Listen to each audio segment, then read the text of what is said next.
This is section 1.2, linear equations and functions. The objectives of this section is to solve linear equations and then graph linear functions. We will begin by solving linear equations. The goal when solving linear equations is to isolate the variable on one side of the equation. So for example, if you have 2x plus 1 equals to x minus 3, what you want is all the x terms to be on the same side of the equation. So that requires either moving the 2x or moving the x to the other side. Once you do that, you'll have to move the 1 or the negative 3 depending on what you did in step number 1. There will be some key equalities that we can use to solve these types of equations. And the two key equalities are going to be called addition subtractions property of equality. This basically says that we can add the same value to both sides of the equation or subtract the same value to both sides of the equation while maintaining equality. So it does not change the equation if we do something like minus x and minus x from both sides. This will remain the same. The other option, or the other key property of equality that we will use, is the multiplication division property of equality. So what does that equality say, or what does that key property say? It says that we can divide both sides of the equation by the same number, or in other terms, multiply by the same number, as long as that number is not itself equal to 0. And the equality will be the same. So for example, if I have 3x equal to 5 and I want to isolate the x, what I could do is divide by 3 on both sides of the equation, and that will cancel out the 3's, and I will end up with x equal to 5/3. That is something that we can do according to the multiplication or division property of equality. In the same way, if I have something like 1/2 of x equal to, let's say, 3, and I would like to get rid of the 2, I am allowed to multiply both sides of the equation by 2 to cancel out the 2's, and then I'll end up with x equal to 6. That is okay. Okay then, so now that we know those two properties, let's go ahead and actually solve some equations. So we will begin with the first one. The question is to solve the following equation, which is 5x minus 7 equals 2x plus 19. So I'll begin by writing down the equation. This is a good practice so that we can kind of start thinking about what the next step is going to be. As I was writing this equation down, I noticed that there's a 5x on the left side and there's a 2x on the right side. It's always a better idea to move the small quantity of x's to the large quantity of x's. So move the 2x across to the other side.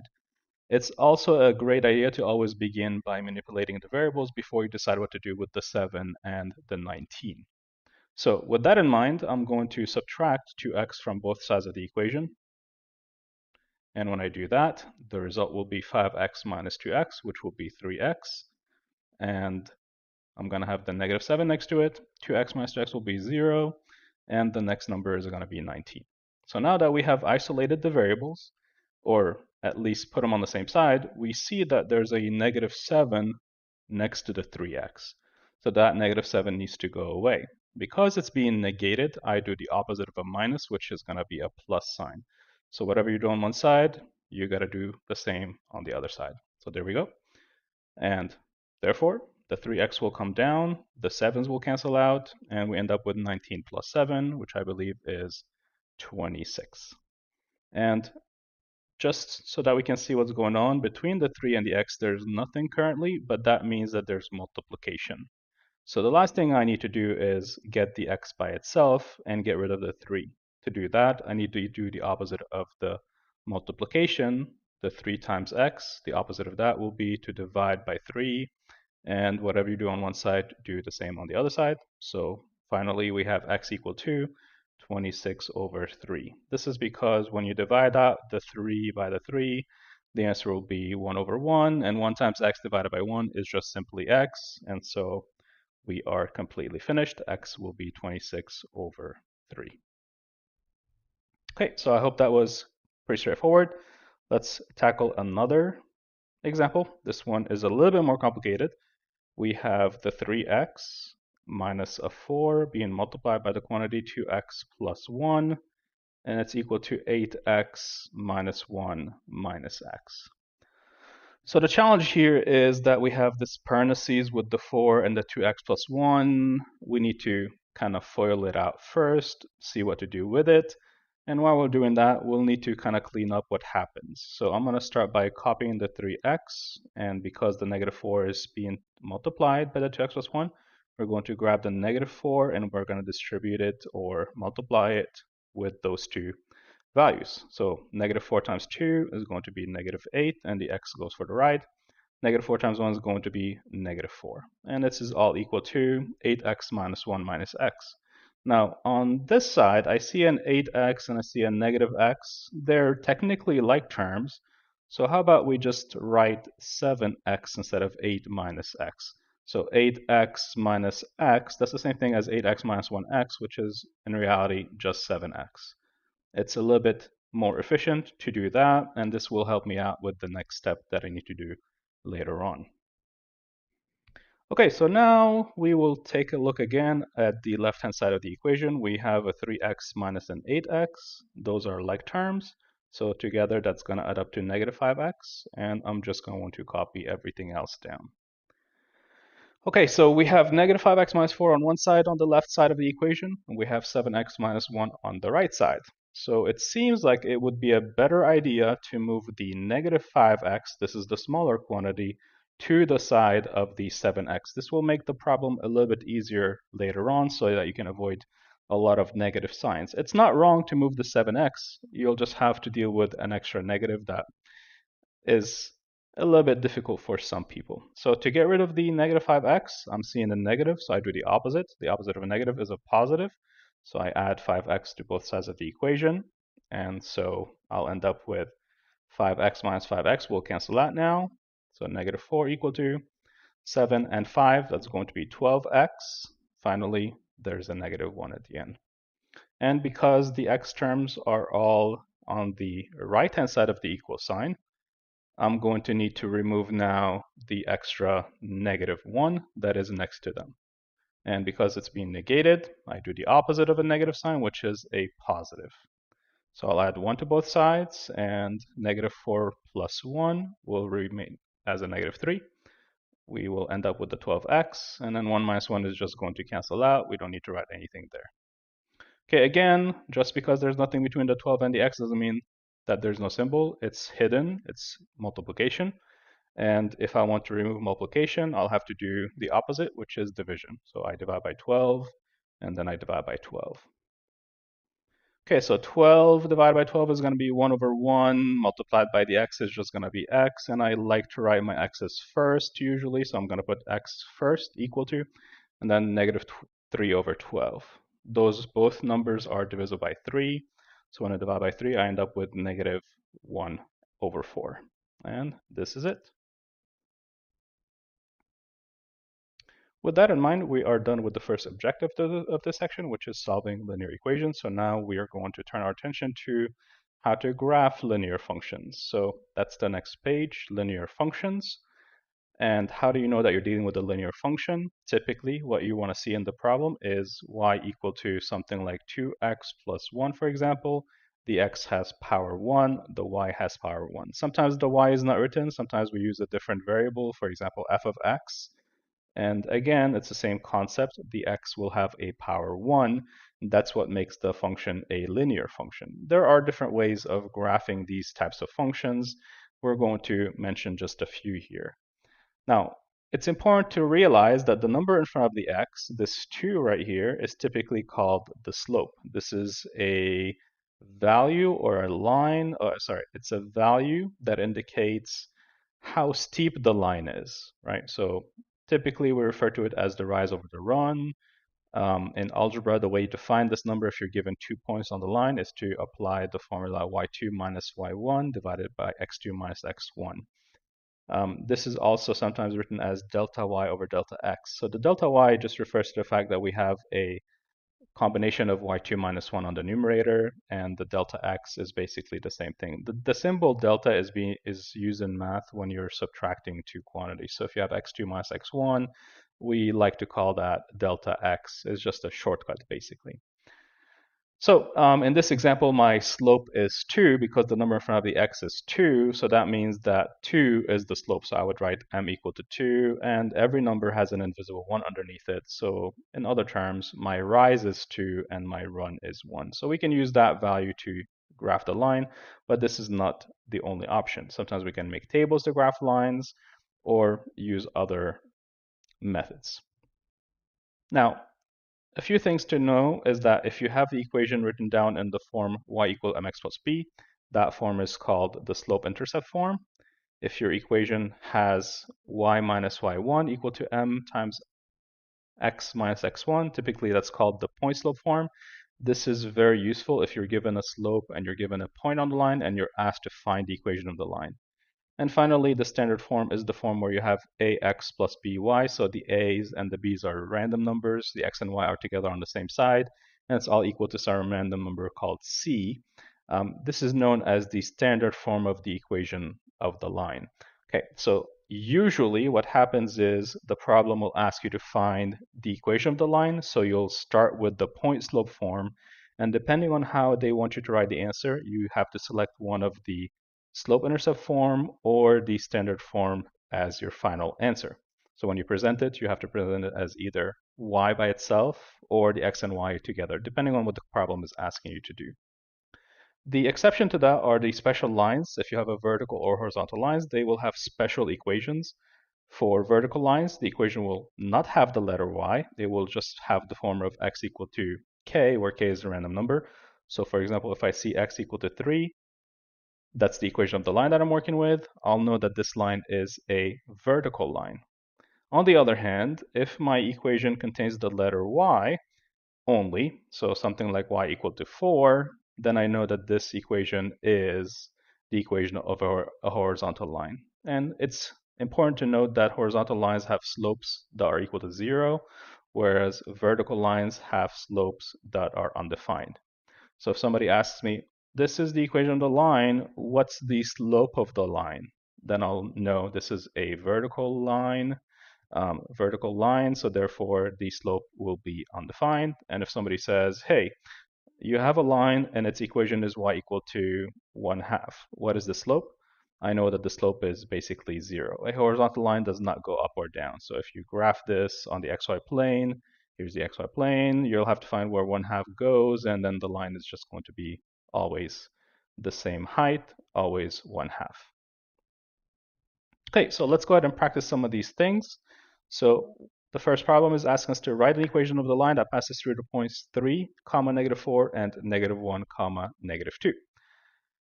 So again, my starting point will always be the point slope formula, which is y minus y1 equals to m times x minus x1. And I need two things, or rather three things, to finish the problem. I need to know the slope, which is what we're calling m, so that's the slope of the line. And I need to know x1 and y1, these two values right here and right here. Now, if I look at what's given to me in the problem, I am given 2 points and no slope.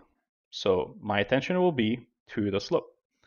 If I can figure out what the slope is, then I'll be able to finish the problem. And according to the formula that we saw and that you should know, the slope of a line is the rise over the run, so it's y2 minus y1 over x2 minus x1.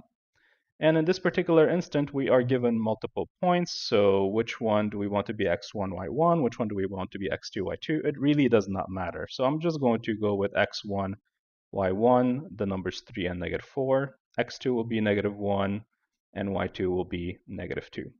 So with that in mind, let's go ahead and plug in all the appropriate numbers where they belong. So first, I'm going to write the fraction symbol. I'm going to put minus on top and bottom, and I'm going to put some parentheses where the numbers are expected to be. So for the numerator, I need the y2 to go first. y2 is -2. Then the y1 is -4. Once that's done, I need to turn my attention to the denominator, and the denominator has x2 first.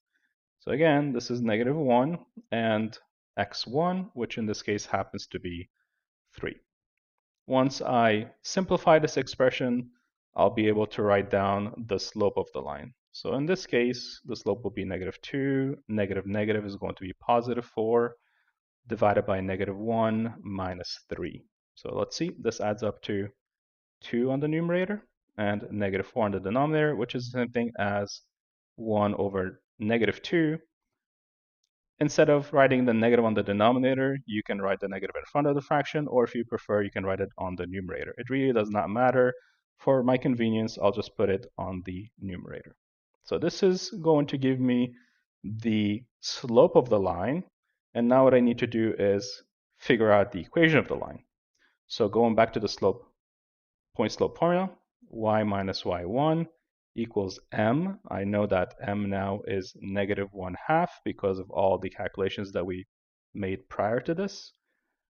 And I'm supposed to put x minus x1. So since y1 we decided is -4 and x1 is 3, I'm just going to plug those numbers in. And I got these numbers 3 from there, and the -4 is the y1. Notice how I had to put a double negative here at the beginning because the formula comes with a minus sign and my y1 is also negative. So now this is technically the answer, except usually we like to write the answer in a more presentable form, in a prettier way. So to do that, I'll just start by canceling the double negative and writing a plus in its place. -1/2 times x is the same thing as -1/2 x. -1/2 times -3 will give me a +3/2. This is because when you multiply the -1/2 with the 3, you have to sort of imagine that the 3 has an invisible 1 underneath it. And the way you multiply fractions is you go straight across the numerator with the numerator and the denominator with the denominator. That's how you get the -3/2. My original problem had -1/2 times a -3, so I got to be a little bit more careful here and turn this negative into a +3/2. So multiplication of fractions, you go numerator times numerator, denominator times denominator. And this is basically almost done. We just have to write -1/2 x plus 3/2. And using one of the key properties of equality, I can take the 4 and move it across to the other side by subtracting it. And so the last thing I got to figure out is what's 3/2 minus 4. And you can either use your TI calculator to determine this, or if you like to do it the old-fashioned way, put the invisible 1, need common denominator. The common denominator will be the LCD of 2 and 1, which is 2. So we'll multiply by 2. And this will give us one fraction with a 2 on the denominator. The numerator will be 3. That's unchanged. And 2 times 4 is going to be 8. So the result will be -5/2. 3 minus 8 is -5. And my final answer is -1/2 x minus 5/2 equal to y. That's the equation of the line in question. And so again, keep in mind that the -1/2 is the slope of the line. So m in this particular instance is -1/2. And the y-intercept, the place where the line crosses the y-axis, is related to the number that we see at the end, the -5/2. This is a point. The y-intercept is a point, so it's always going to have 0 in front because it's on the y-axis. And the second value is -5/2. So this will be eventually helpful when you're graphing a line and you would like to graph it quickly. Those two numbers are key, the slope and the y-intercept. So as I mentioned before, to graph a line, typically you want to make a table or use the point called the y-intercept along with the slope. In the next page, I'm going to present a few different ways of graphing lines using the table method. This is known as the tabular method or the point plotting technique. And typically, you should use 3 points in your table so that you know your graph is correct. It's easy for any 2 points to line up and make a line, but if I have 3 points and for whatever reason one of them does not line up with the other 2, then I know I made a mistake in my problem and my line is wrong because one of the points is off the line. So that's why I typically like to do 3 points in total. And so in this particular problem, we are going to graph each line by making a table with at least 3 points. You can go with 4, 5, 6 points, whatever you want. I'm going to make 3 points for each line. So it's a good idea to usually have a 0 as one of your numbers. So I'm going to basically let x be 0. If I let x be 0, how much is the y going to be? And we'll go from there. Notice how this equation is written in the standard form, where you have the x and y on the same side, and there's a random number on the other side. That's what we called in the previous page the standard equation, with a being equal to 3, b equals to -4, and c equal to 12. It's irrelevant for the purposes of this problem how this is written, so we'll just ignore that. We don't care. They're not asking what's this called. They just want the graph of the equation. So to graph, like I said, we'll start with x equal to 0. If x is equal to 0, I plug in 0 into my x value. This will give me 3 times 0 minus 4y equal to 12. And this implies that 0 minus 4y is going to be 12, which means y is going to be negative 12 over 4, or in other terms, negative 3. So the point I'm getting is the point 0 for the x, negative 3 for the y. On my graph that's provided, the x is 0, the y is negative 3. That should be somewhere around here. This is the place where x will be 0 and the y will be negative 3. Okay, in the same way, we're going to continue and do a couple more points. I like to choose x to be any random number next. So how about we let x be, for example, 2 and see what happens. So if x is 2, I'm going to end up with 3 times 2 minus 4y equal to 12. This implies that 6 minus 4y will be equal to 12. So subtracting 6 from both sides, I get negative 4y equal to 6. And let me do that on the side. Negative 4y equal to 6 implies that y is supposed to be 6 divided by negative 4, or in other terms, negative 6 over 4. Those two numbers are both divisible by 2. So if I divide by 2, I'm going to end up with negative 3/2. So about 1.5. So when x is equal to 2, which is along this line, the y will be negative 1.5. So that should put me somewhere right here. This is the place where the point has x coordinate 2 and the y coordinate is negative 3/2. Okay, so finally, we need a third random number. So again, choose whatever you wish for your calculation. It's up to you. I'm going to pick x to be equal to, let's say, x will be, I don't know, 4. Why not? So if I let x be 4, the equation will become 3 times 4 minus 4y equal to 12. So how much is the y going to be? So 3 times 4 is going to be 12, and I'm subtracting 4y, and it's all supposed to be equal to 12. 12 and 12, when I put them together on one side by subtracting the 12 from here, I end up with negative 4y equal to 0, which means that the y is supposed to be 0 divided by negative 4, which is itself 0. So the point I'm getting is 4, comma 0. So the 4 and 0. So when x is 4, the y is 0. And as you can see, the points should line up in theory if everything went right. And the line itself will be graphed next as so. So make the line that passes through all those points. And that's it. We are finished with the problem. So as you can see, it's always a good idea to make 3 points so that they line up. And I'll let you work on the next one on your own. So this one is a slightly different looking problem. It's got some fractions. So I recommend that you plug in some 3 random numbers and see what the graph will look like.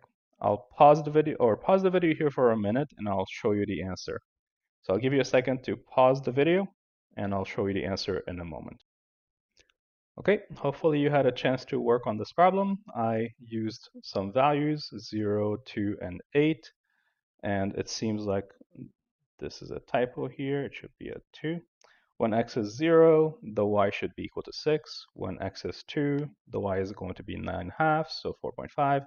And finally, when x is 8, the y turned out to be 0. And as you can see, We connect the 3 points with one another, and we get the graph of the line. Okay, and the last thing we want to do is graph the line -2y equal to 6. So in this case, this is a special line. I'm seeing that there are no x terms in this equation, so this should be a special kind of line.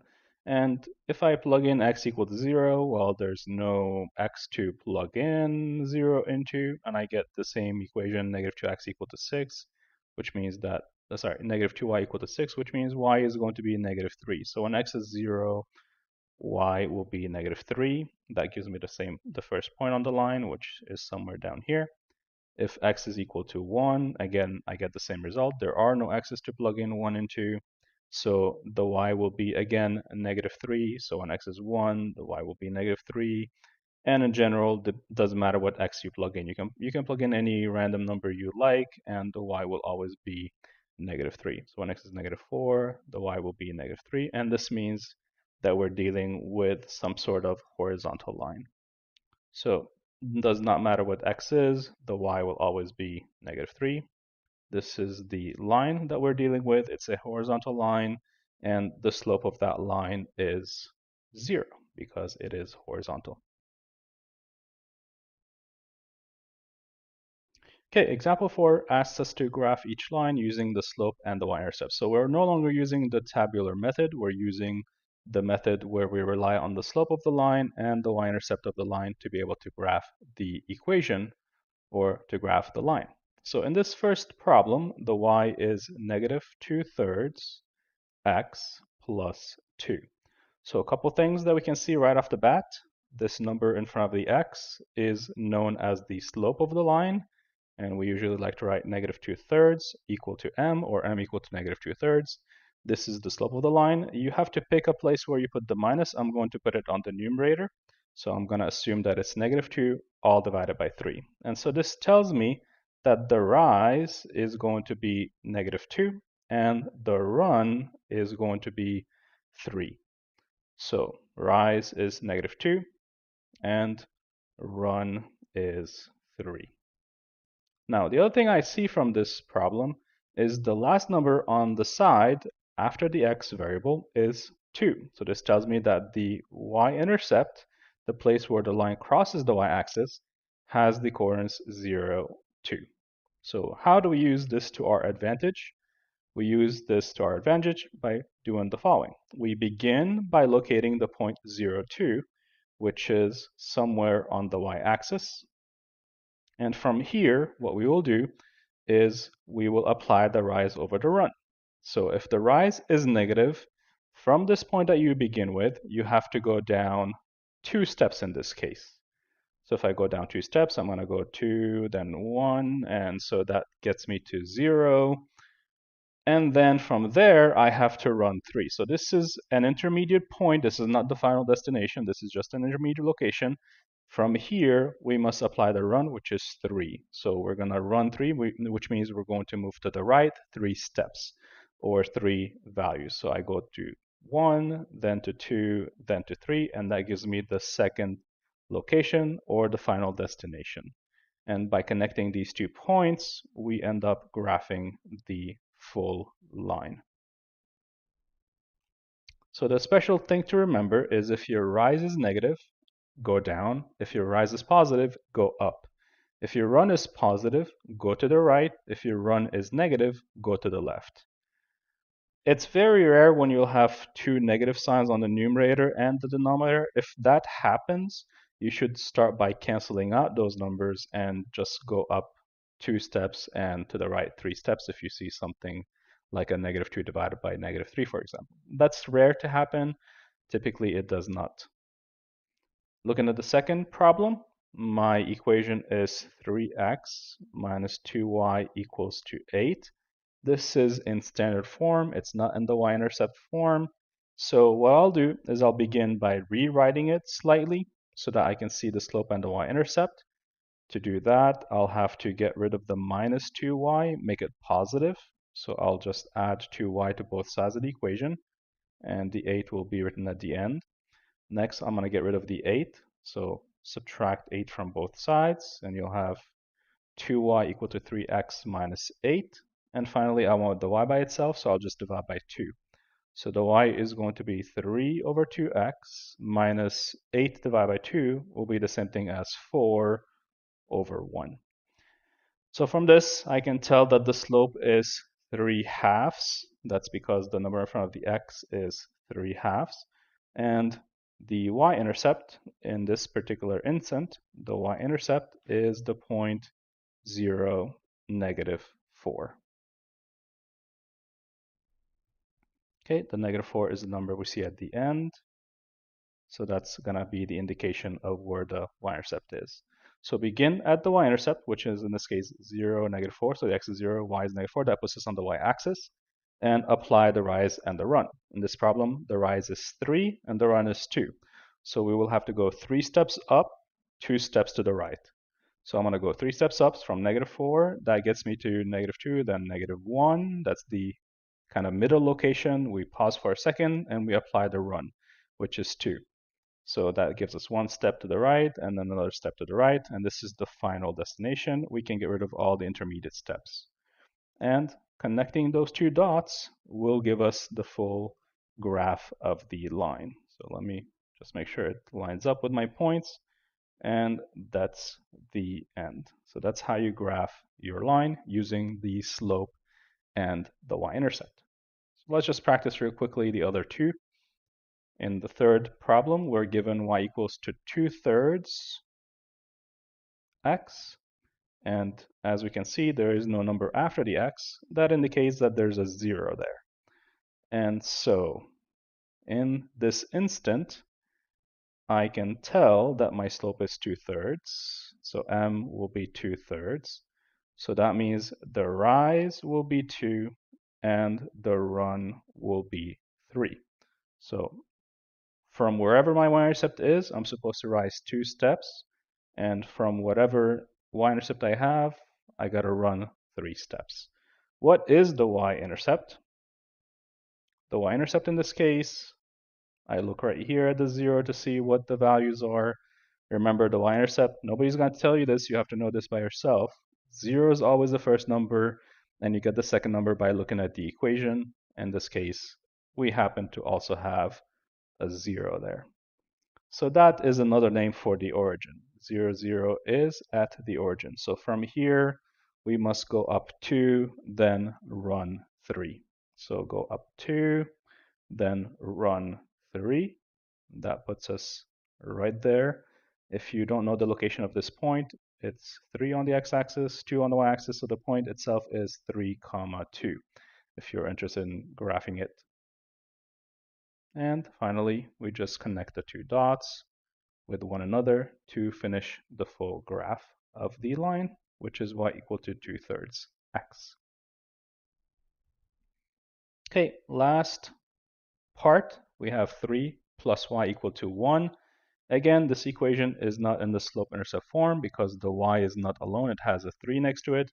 So I'll begin by isolating the y. To isolate the y, I must get rid of the 3. So I can subtract 3 from both sides. That will give me y equal to 1 minus 3. And I'll just write down the answer right away, which is -2. So y equals to -2 in this case. This is a little bit interesting because there is no x value in this case. And so what is the slope? Since I'm missing the x value, the slope is going to be 0. There is no x value here. Technically, that's a 0x and then -2 afterwards. So this is telling me that I'm dealing with a special type of line. This is one of those horizontal lines that we mentioned before. If the slope is 0, we know it's a horizontal line. And what is the y-intercept? Where does it cross the y-axis? Like I said before, the first value is always 0, and you get the second value by looking at the end of your equation in slope-intercept form. In this case, it's going to be a -2 value. So 0, -2 is the y-intercept, and we are not supposed to rise or run. We're supposed to have a horizontal line. So we just graph the horizontal line there, and this is the end.